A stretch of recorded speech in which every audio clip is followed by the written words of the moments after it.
Welcome to Manual Education. Welcome to this video. So in this video, we are going to discuss most expected question for a law CET 5 years, and this is about the law of contract. Today we are going to discuss law of contract, guys. इस video में at the end मैं बहुत ज्यादा important questions और बहुत ज्यादा important term जो है बताने वाला हूँ.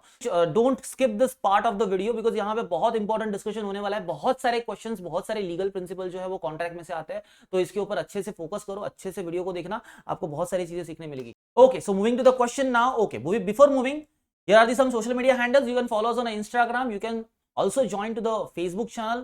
Then also you can join a WhatsApp group and a Telegram group. Don't forget to the subscribe to channel and share this video to your friends because you know that की friends को भी help होगी आपके. चलो. Now, if you want to start your preparation, you can buy the full course or a sectional course. Also, you can take the mock test or the books and e-books. For all this, you have to visit what? manualeducation.co/lawentrance. Also, you can call us or WhatsApp us 8828581455. All the links are given in the description. Moving to the question now. Question number 1, legal principle दिया हुआ है guys. A contract is an agreement which the law will enforce. Contract क्या है? It's an agreement which the law will enforce. मतलब अगर law की enforcement नहीं है तो वो contract नहीं है, मतलब वो agreement contract नहीं बन सकती. All agreements are contract if they are made with a free consent by parties competent to the contract for lawful consideration with a lawful object. Guys, यहाँ पे ये सबसे important principle है because it talks about all the elements of contract. यहाँ पर elements सारे दिए गए हैं, मतलब agreement पहला element, दूसरा it should be enforceable by the law. ये क्या होना चाहिए? enforceable by the law होना चाहिए. तीसरा, यहां पर दो पार्टीज होनी चाहिए. ठीक है, एग्रीमेंट है तो दो पार्टीज तो होगी. और एक क्या दिया है? फ्री कंसेंट होना चाहिए. फ्री कंसेंट होना चाहिए. Parties should be competent parties. Parties क्या होनी चाहिए? कॉम्पिटेंट पार्टीज होनी चाहिए जो कि राइट पर्सन हो, माइनर नहीं होना चाहिए वहां पर. देन कॉन्ट्रैक्ट क्या होना चाहिए? For the lawful consideration. Lawful consideration मतलब इन रिटर्न जो मिल रहा है वो लॉफुल हो, वो इलीगल नहीं होना चाहिए. Then also there should be lawful object. illegal contract नहीं चलेगा, lawful object होना चाहिए. मर्डर करने के लिए बोल रहा है, नहीं चलेगा, तो मतलब क्या? lawful object होना चाहिए. इन शॉर्ट पूरा कॉन्ट्रैक्ट ही एक तरीके से रिवाइज हो गया यहाँ पर. चलो अब आते हैं फैक्ट पे. फैक्चुअल सिचुएशन क्या दिया है देखो. Mister Raja offered to buy mister Ram car for 5 lakh but mister Ram refused. पहले तो क्या हो गया? मिस्टर राजा ने ऑफर किया, किसको? मिस्टर राम को. भाई कार बेचनी है, कितने में बेचेगा? 5 लाख में बेचना वाला. तो मिस्टर राम ने क्या कर दिया? रिफ्यूज कर दिया. देखो, आपको अगर इस तरीके से अगर नहीं समझ में आता ना, तो वाइल रीडिंग दी क्वेश्चन आप क्या करोगे? मिस्टर राजा ऐसे लिखोगे. मिस्टर राजा ने किसको ऑफर किया? मिस्टर राम. कितने में? 5 लाख में. क्या? कार. ऐसे लिखो, ये काम आएगा आपके. क्यों? क्योंकि आपको डिसीजन लेने में बहुत हेल्प होगी. देखो कैसे. Now subsequently Mr. Raja threatened to kill Mr. Ram and Mr. Ram agreed to sell. Oh my God. यहाँ पे क्या हो गया? मिस्टर राजा ने क्या कर दिया? जैसे ही मिस्टर राम ने रिफ्यूज कर दिया, simply mister Raja goes to the mister Ram's house, उसको डरा दिया. मतलब मिस्टर राम को उन्होंने कुछ ना कुछ तो डराया होगा, तभी तो मिस्टर राम ने क्या कर दिया? अग्रीमेंट दे दी. हाँ बोल दिया कि भाई मैं खरीद लूंगा. अब देखो, subsequently रिसाइंडेड from the contract. Mister Ram subsequently रिसाइंडेड from the contract. यहां पे रिसाइंड का मतलब होता है कि बाद में जाके उन्होंने कॉन्ट्रैक्ट को क्या कर दिया? वॉइडेबल बना दिया, वॉइड बना दिया. Because I am not giving my consent freely. मैंने मेरा कंसेंट फ्रीली नहीं दिया था. Simply mister Raja suit to enforce the contract. अब यहां पे मिस्टर राजा ने क्या कर दिया? राम के ऊपर केस कर दिया कि भाई ये कॉन्ट्रैक्ट जो है आपको एनफोर्स करना होगा. गाइस अभी मुझे बताओ, यहां पर प्रिंसिपल में हम लोगों ने क्या पढ़ा था? जो मैंने यहां पे लिखा है वो देखो कितना हेल्पफुल होगा. ये चेक बॉक्स, इसको एक चेक बॉक्स की तरह रखो, चेक स्लिक्स की तरह रखो. यहां पर एग्रीमेंट है? हाँ है. क्या यहां पे एनफोर्सेबल बाय लॉ है? हाँ है. यहां पर क्या फ्री कंसेंट है? नहीं है. All element should be there, तभी तो वो कॉन्ट्रैक्ट होगा. चलो दूसरा, क्या यहां पर कॉम्पिटेंट पार्टीज है? हाँ है. क्या लॉफुल कंसिडरेशन? यस. क्या लॉफुल ऑब्जेक्ट है? All these are there, but only free consent नहीं है. अब देखो गाइस, फ्री कंसेंट नहीं है. यहां पर फ्री कंसेंट ना होने की वजह से राम ने क्या किया था? कॉन्ट्रैक्ट को रिसाइन कर दिया, मतलब ना बोल दिया बाद में जाकर. अब राजा क्या चाहता है? कि राम जो है ये कॉन्ट्रैक्ट एनफोर्स करे. क्या राजा सही है यहां पर? बिल्कुल नहीं. बिकॉज राजा ने उसको थ्रेटन दिया था, डराया था. अगर डराता है तो वो फ्री कंसेंट नहीं ले रहा है. इसका मतलब वो उसको एनफोर्स नहीं कर सकता, फोर्स नहीं कर सकता कि वो कॉन्ट्रैक्ट में आ जाए. सिंपल. तो यहां पे उसका जो क्यूट है वो स्टैंड नहीं करेगा. चलो, ये तो प्री डिटर्मिनेशन है. पहले ऑप्शन देख लेते हैं. विल सक्सीड मतलब Raja will succeed because mister Raja was offering lawful consideration. Guys सिर्फ लॉफुल कंसिडरेशन देने से सब कुछ सही होता है क्या? नहीं, कॉन्ट्रैक्ट के तो एलिमेंट होने चाहिए। Will succeed, Raja will succeed buying and selling for a car is a lawful, नहीं, लॉफुल ऑब्जेक्ट हुआ तो क्या हुआ? फ्री कंसेंट कहां है? Option B gets eliminate. Option C says will succeed because both parties have a capacity to contract, हाँ competent party तो है बट क्या फ्री कंसेंट है क्या? नहीं है। Option D says will fail because Mr. Ram was forced to agree to the contract and this is because यहां पर free consent तो नहीं है, forced है, तो Mr. राजा तो सक्सेसफुल नहीं हो सकते। Simple, option D would be your correct answer. Now guys देखो, अभी ये मुझे इतना प्रोसेस करना पड़ा just to understand and just to explain this rule while solving the question. अगर आपको ये प्रिंसिपल आपने घर पे बैठ के 10-12 बार पढ़ा होगा ना, तो गाइस रियली बोलता हूं, अगर आप एक बार नजर घुमा दोगे आपको रीड करने की जरूरत नहीं पड़ेगी। मतलब सिंपली क्या हो जाएगा, you will get to know that कि ये कॉन्ट्रैक्ट की डेफिनेशन है, कॉन्ट्रैक्ट के डेफिनेशन में ये एलिमेंट्स होते हैं, हमें बस उतना ही चेक करना है वो सारे एलिमेंट्स वहां पर है कि नहीं है। एक बार सिचुएशन रीड कर लिया आपको पहले ही समझ में आ जाता है कि यहाँ पे फ्री कंसेंट तो है ही नहीं because Raja is threatening to Ram, तो सिंपली यहाँ पे फ्री कंसेंट नहीं है, मतलब कॉन्ट्रैक्ट तो कॉन्ट्रैक्ट नहीं रहा। अब इसका मतलब चाहे जो हो जाए कॉन्ट्रैक्ट नहीं चलेगा। अब राजा क्या कर रहा है, फोर्स कर रहा है राम को कॉन्ट्रैक्ट करने के लिए, ये तो पॉसिबल नहीं है। उसके रिगार्डिंग अगर सूट फाइल करेगा तो राजा तो पास नहीं हो सकता, इसका मतलब सक्सेसफुल नहीं हो सकता। अब सक्सेसफुल नहीं होगा तो जितने भी विल सक्सीड के ऑप्शन है सब एलिमिनेट कर दो, बचेगा एक ऑप्शन, वो आपका करेक्ट आंसर। गाइज अगर एक तरीके से लीगल प्रिंसिपल आपको पता है, आप थोड़ी बहुत भी अच्छी रीडिंग रखते हो या फिर आपने पहले रिवाइज किया है, तो all this type of questions जो है वो सॉल्व करने के लिए आपको 1.5 मिनट से ज्यादा नहीं लगेगा। अगर छोटे छोटे प्रिंसिपल लाइक 3 to 4 लाइंस वाले प्रिंसिपल्स अगर आते हैं और आपकी रिवीजन अच्छी है ना गाइस, 1.5 मिनट से ज्यादा आपको टाइम नहीं जाने वाला इसके। 1.5 मिनट में बहुत ज्यादा बोल रहा हूं, अगर किसी के दिमाग में अगर क्वेश्चन लीगल प्रिंसिपल अच्छे से फिट है ना, तो उसके लिए तो 1.5 मिनट भी बहुत ज्यादा हो गए, इतने में तो 2 क्वेश्चन सॉल्व हो जाते हैं समटाइम्स। चलो आगे जाते हैं। Legal principle, a contract is an agreement which the law will enforce. अभी अगेन वहीं पे बात हो रही है, all agreements are a contracts if they are made with free consent by the parties competent to the contract for the lawful consideration with the lawful object। देखो यहाँ पे क्या बात हो रही है, contract is an agreement which law will enforce, all agreements are a contract if they are made with a free consent। Guys similar principle दिया। अभी देखो सिमिलर प्रिंसिपल देने का रीजन क्या है, बिकॉज ये सारे एलिमेंट्स होने चाहिए और आपका जो रिवीजन है, आपका जो स्टडी है वो इसके अराउंड होना चाहिए। यहां पर आपके लिए एक इंपॉर्टेंट थिंग है टू अंडरस्टैंड ये प्रिंसिपल क्यों यहां पे रखा है, क्यों इसको मोस्ट एक्सपेक्टेड में रखा गया है। देखो आपको पहली चीज फ्री कंसेंट क्या होता है रीड करना है, दूसरा लॉफुल कंसिडरेशन क्या होता है रीड करना है, वेरी इंपॉर्टेंट। क्योंकि इसके ऊपर जब लॉफुल कंसिडरेशन के ऊपर प्रिंसिपल आएगा, you have to only stick to that part. जब लॉफुल कंसिडरेशन की बात की जाएगी only stick to the lawful consideration का पार्ट, फ्री कंसेंट की बात की जाएगी only stick to the free consent का पार्ट। यहां पर पूरे कॉन्ट्रैक्ट की बात की जा रही है, all the elements are important, all the elements are important, एक भी मिस नहीं होना चाहिए। लेकिन जहां पर एक एलिमेंट की बात की जाएगी बाकी सारे एलिमेंट्स को निकाल दो, प्रैक्टिकली वो है वो छोड़ दो, बाकी सारे एलिमेंट्स को इग्नोर करो, only that component will be important for you. Now अब यहां पे देखते हैं फैक्चुअल सिचुएशन क्या है। Mr Joy, a young boy of 27 years without any consideration agrees to give Mr Julie rupees 10,000।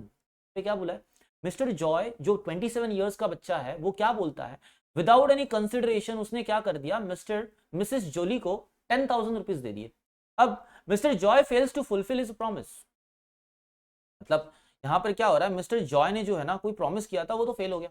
Mister jolly shoes mister Joy for the amount, यहां पर क्या हुआ कि यहां पर मिस्टर जॉय ने अग्री किया था, प्रॉमिस दिया था जूली को, विदाउट कंसिडरेशन 10,000 दे दूंगा, तो दान में देने वाला है शॉर्ट, मतलब यहाँ पे दान में देने जैसा हो गया एक तरीके से। कॉन्ट्रैक्ट तो कोई बनता नहीं है बिकॉज कंसिडरेशन होगा तभी तो कॉन्ट्रैक्ट बनेगा। अगर मैं 10,000 विदाउट कंसिडरेशन दे रहा हूं तो कॉन्ट्रैक्ट कैसे होगा, प्रिंसिपल तो मेरा यही बोलता है। तो मुझे ये सब नहीं सोचना है कि ये गिफ्ट है वगैरह वगैरह, ये सब मुझे नहीं सोचना है। प्रिंसिपल में क्या बोला, it's only talking about a contract, it's not giving the definition of the gift. अगर गिफ्ट की डेफिनेशन होती तो बात अलग है, यहाँ पे गिफ्ट की डेफिनेशन नहीं है। डोंट थिंक अबाउट दैट कि gift is also the contract, that is the exceptional case of the contract where the consideration is not there. ये सारी बातें यहाँ पे नहीं सोचनी है, यहाँ पे इतना ही सोचना है कि this is only the contract. Contract में क्या होता है, कंसिडरेशन होता है, दोनों साइड से होता है। मतलब यहाँ पर कंसिडरेशन नहीं है तो ये कॉन्ट्रैक्ट नहीं है, बेसिकली कॉन्ट्रैक्ट नहीं है। तो क्या ये प्रॉमिस एनफोर्स करने के लिए जूली सक्सेसफुल होगी, नहीं होगी। चलो पहले देख लेते हैं। Option A says Mrs Julie will succeed बोला है, चलो रीड कर लेते हैं। As Mr Joy made a promise of his own free will, own free will से प्रॉमिस किया मतलब सब कुछ होता है क्या, नहीं, कॉन्ट्रैक्ट तो नहीं होगा यहाँ पर। Option B says Miss Julie will fail as agreement is without consideration. Yes, this is possibly correct answer. चलो Mr C, option C, Miss Julie will succeed. will succeed बोला तो गाइस वो करेक्ट होगा ही नहीं, इसका मतलब C and D will gets eliminate. Option B would be your correct answer. Moving ahead, guys, before moving ahead, share this video to your friends because this is very important video for the exam. Exam में contract के regarding principal and fact के questions आते हैं. At least एक question आपको 80 times 80% of the times मिलेगा. तो guys please इसको अच्छे से करके जाओ, बहुत ज्यादा हेल्पफुल होगा. Now legal principal, all agreements are a contracts if they are made by the free consent of the parties are competent to contract for lawful consideration and with lawful object. Again the same. चलो देखते हैं. A was planning to sell his property to B. A ने plan किया था to sell his property to whom? B. B को cell करने का plan है. But B was not aware of it. B तो अवेयर नहीं था. मतलब A प्लानिंग कर रहा है to sell his property to B, but B was not aware of it. Since B was interested in a property, B जो है वो इंटरेस्टेड है प्रॉपर्टी. देखो यहां पर सिचुएशन क्या है, A प्लान कर रहा है B को प्रॉपर्टी सेल करने का, B इससे अनअवेयर है.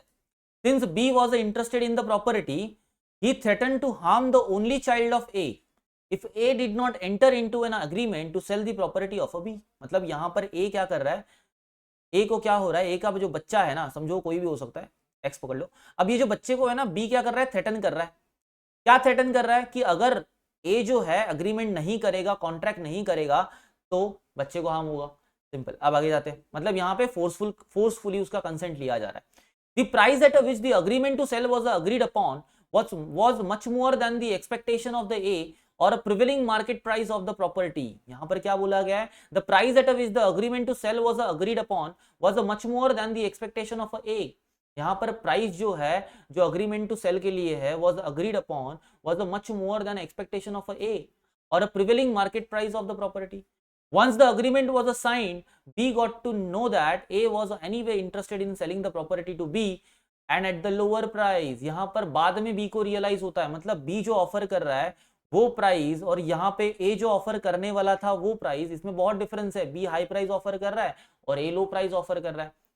यहाँ पर A later refused to execute the sell deed and claimed that contract between the parties was not valid. A बोलता है कि बाद में A ने क्या कर दिया, रिफ्यूज कर दिया to execute the sell deed because claim that contract between the parties was not valid. Guys अगर प्रिंसिपल को भी रीड करोगे ना तो भी समझ में आएगा कि यहाँ पे फ्री कंसेंट तो बिल्कुल नहीं है, और जहां पर फ्री कंसेंट नहीं है वो एग्रीमेंट कॉन्ट्रैक्ट तो हो नहीं सकता. पहली बात. चलो फेल बोला है, fail because there was a valid contract between the him and B.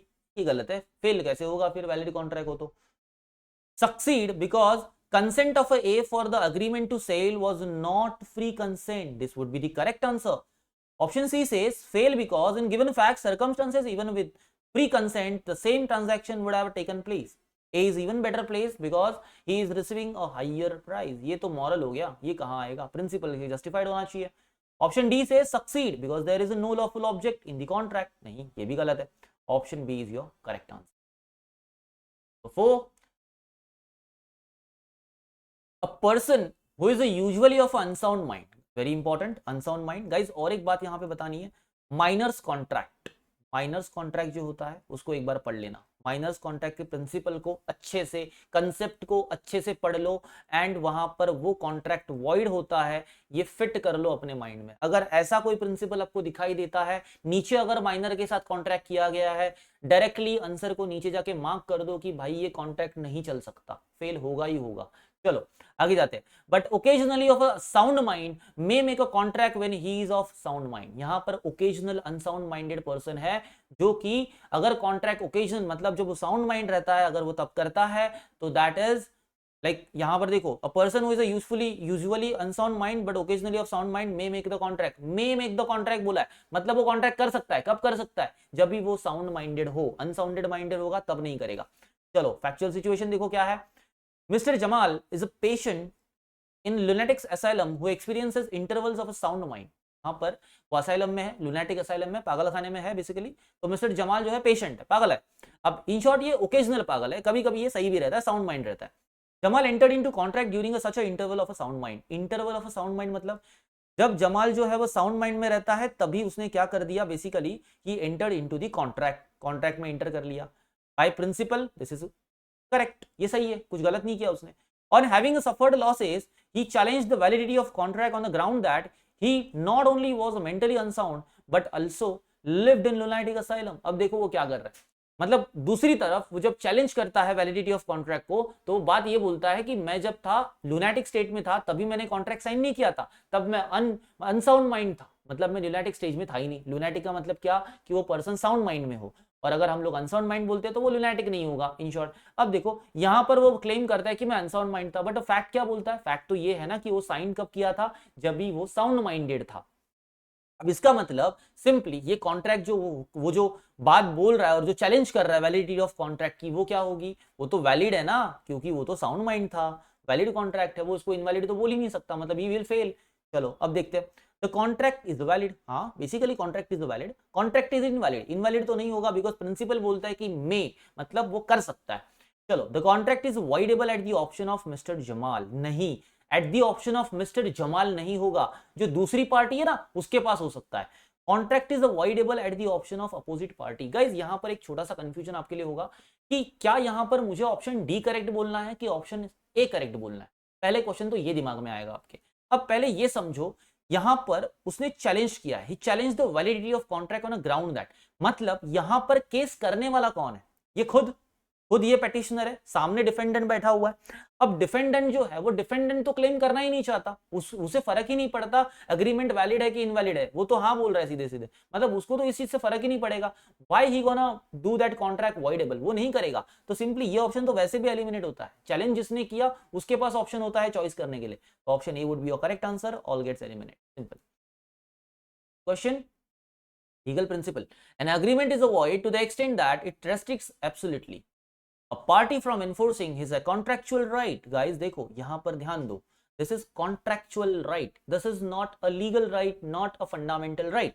Now here comes the trick, यहां पे देखो टाइप्स ऑफ राइट्स होते हैं, types of rights, types of rights एक बार अच्छे से रीड कर लो, टाइप्स ऑफ राइट्स कौन से है, अगर एक हाथ पूछ लिया तो बड़ा हेल्प होगा। जैसे कि अभी हम लोगों ने थोड़ी देर अगर हम लोग डिस्कस कर रहे थे तो यहाँ पर कॉन्ट्रेक्चुअल राइट की बात आती है, फंडामेंटल राइट्स की बात आती है, लीगल राइट्स की बात आती है, सब्सटेंटिव राइट्स की बात आती है, बहुत सारे राइट्स होते हैं, तो डू अंडरस्टैंड उनको एक बार अच्छे से रीड करना। नेचुरल राइट्स होते हैं, इंटरनेशनल राइट्स होते हैं, ह्यूमन राइट्स होते हैं, बहुत सारे टाइप्स के राइट्स है, एक बार उनकी मीनिंग्स को गो थ्रू कर लो। Now by usual proceeding in any ordinary court, यहाँ पे क्या बोला है, agreement is a void to the extent that it restricts absolutely, एक एग्रीमेंट जो है वो वॉइड है कहां तक, जब तक वो रेस्ट्रिक्ट करती है, किसी को भी एब्सोल्युटली रेस्ट्रिक्ट करती है, बट किस मैनर में रेस्ट्रिक्ट करेगी, अ party from enforcing his contractual right, अगर किसी को अपना कॉन्ट्रेक्चुअल राइट एक्सरसाइज करने के लिए अगर कोई एग्रीमेंट रेस्ट्रिक्ट करती है by usual proceeding in any ordinary court, तो वो एग्रीमेंट क्या हो जाएगा, वॉइड हो जाएगा, सिंपल। चलो अब देखते हैं ऑप्शन, सिचुएशन क्या है, A and B entered into transaction in Delhi, A and B ने क्या कर दिया, एक ट्रांजैक्शन में एंटर्ड हो गए in Delhi for sale of goods based in Delhi, यहां पर गुड्स भी दिल्ली में है, एग्रीमेंट भी दिल्ली में हुआ, दोनों भी दिल्ली में ही होंगे। चलो the contract stated that in case of a dispute only civil courts in Chennai would have a jurisdiction, यहां पर क्या बोला है, कॉन्ट्रैक्ट में लिखा हुआ है particularly stated that in case of dispute, अगर कोई डिस्प्यूट होता है तो सिविल कोर्ट कहां जाएंगे हम लोग, चेन्नई में जाएंगे। चलो ठीक है, neither A nor B resided और carried on a business in Chennai. देखो अब यहां पे इंपॉर्टेंट है जुरिस्डिक्शन क्या होता है, जुरिस्डिक्शन का मतलब है कि वो एरिया, जिस एरिया में एक कोर्ट होता है, समझो यहां पर एक कोर्ट है, अब यहां पे ये एरिया में जितनी भी केसेस होंगी ना वो सारी इस कोर्ट में जाएंगी, मतलब इस कोर्ट का जुरिस्डिक्शन क्या होगा, ये जो एरिया है जैसे लाइक दिल्ली, ये दिल्ली है, तो ये दिल्ली का जो जुरिस्डिक्शन है वो इस कोर्ट के पास होगा, मतलब जितनी भी केसेस दिल्ली में होती है वो यहां पर जाएगी। अब इन्होंने क्या किया, कॉन्ट्रैक्ट किया दिल्ली में, और उस कॉन्ट्रैक्ट में ये स्टेट करके रखा कि हम जब केस करेंगे, कोई डिस्प्यूट होगा तो हम जाएंगे सिविल कोर्ट, और वो कहां होगा, चेन्नई में। चलो ठीक है, अब यहां पर दूसरी चीज, यहाँ पे फैक्ट ये बताया गया कि ना ए दिल्ली में रहता, ना ए चेन्नई में रहता है, ना बी चेन्नई में रहता है, दोनों भी चेन्नई में नहीं रहते हैं। अब देखो यहाँ पे हमें कंफ्यूज नहीं होना है कि हाँ जुरिस्डिक्शन का पॉइंट बोला सर कैसे आंसर करूं, सीधा जाओ प्रिंसिपल पे, एक बार प्रिंसिपल खुद को रिमाइंड कर लो, प्रिंसिपल क्या है, agreement is a void to the extent that it restricts absolutely a party from enforcing his contractual right by usual proceeding in ordinary court, मतलब अगर कोई अग्रीमेंट एक पर्सन की कोई कॉन्ट्रेक्चुअल राइट को एक्सरसाइज करने में रेस्ट्रिक्शन ला रही है तो ऑटोमेटिकली वो अग्रीमेंट क्या हो जाएगी, वॉइड हो जाएगी। ना इन दिस केस क्या हो सकता है कॉन्ट्रेक्चुअल राइट, कॉन्ट्रेक्चुअल राइट यही हो सकता है कि अगर कोई डिस्प्यूट होता है तो ए जो है एज पर दी कॉन्ट्रैक्ट दिल्ली में केस नहीं कर सकता इन एनी केस, मतलब उसको चेन्नई में करना पड़ेगा। Basically this agreement is restricting that as right to sue someone or to sue that other party in case of dispute simply, so it is creating the absolute restriction on that person rights। Simple what happen is कि यहां पे ये agreement wide हो जाएगा। But हमें तो देखना पड़ेगा पहले तो ऑप्शन क्या दिए हुए, ऑप्शन के ऊपर बेस्ड होगा बिकॉज यहां पे क्वेश्चन तो मेंशन नहीं है। चलो ऑप्शन ए को डिस्कस करते हैं।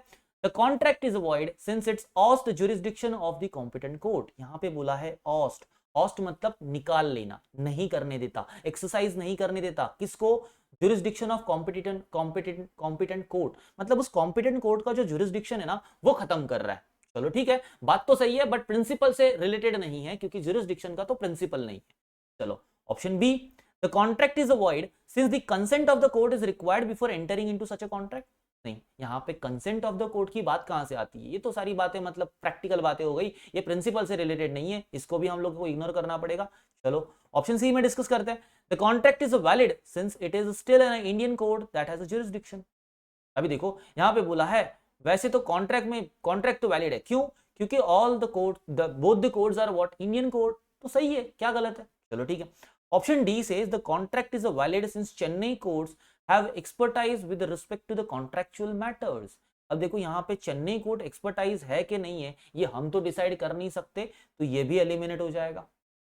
ठीक है, दूसरी चीज यहाँ पर void बोला हुआ है, वैलिड तो होगा नहीं ये तो हमें पता है, ठीक है, क्योंकि still they are Indian code बोलना ये तो हमारा ओपिनियन है ना, कोई लॉ थोड़ी ना ये स्टेट कर रहा है कि इंडियन कोर्ट है तो उसकी जुरिस्डिक्शन वही होनी चाहिए, because every state has it own jurisdiction, court है उनके खुद के, हर एक रीजन में अपना एक कोर्ट है, उसका अपना एक जुरिस्डिक्शन है, तो सारी इंडियन कोर्ट्स एक ही जगह पे आती है ऐसा तो नहीं है। Simple, option C also gets eliminate. अब बचे दो ऑप्शन, अब दोनों में हमें जस्टिफिकेशन देखना होगा कि कौन सा जस्टिफिकेशन हमारे प्रिंसिपल के हिसाब से चल रहा है। हम लोगों ने थोड़ी देर पहले बी को डिस्कस किया था, बी में ये बोला था the consent of the court is required, consent of the court is required by why, मतलब क्यों लेना है मुझे, मैं कंसेंट क्यों लेने जाऊं कॉन्ट्रैक्ट के लिए, किसी कोर्ट में जाके मुझे कॉन्ट्रैक्ट के लिए कंसेंट नहीं लेना पड़ता, तो simply B gets eliminate, option A is your correct.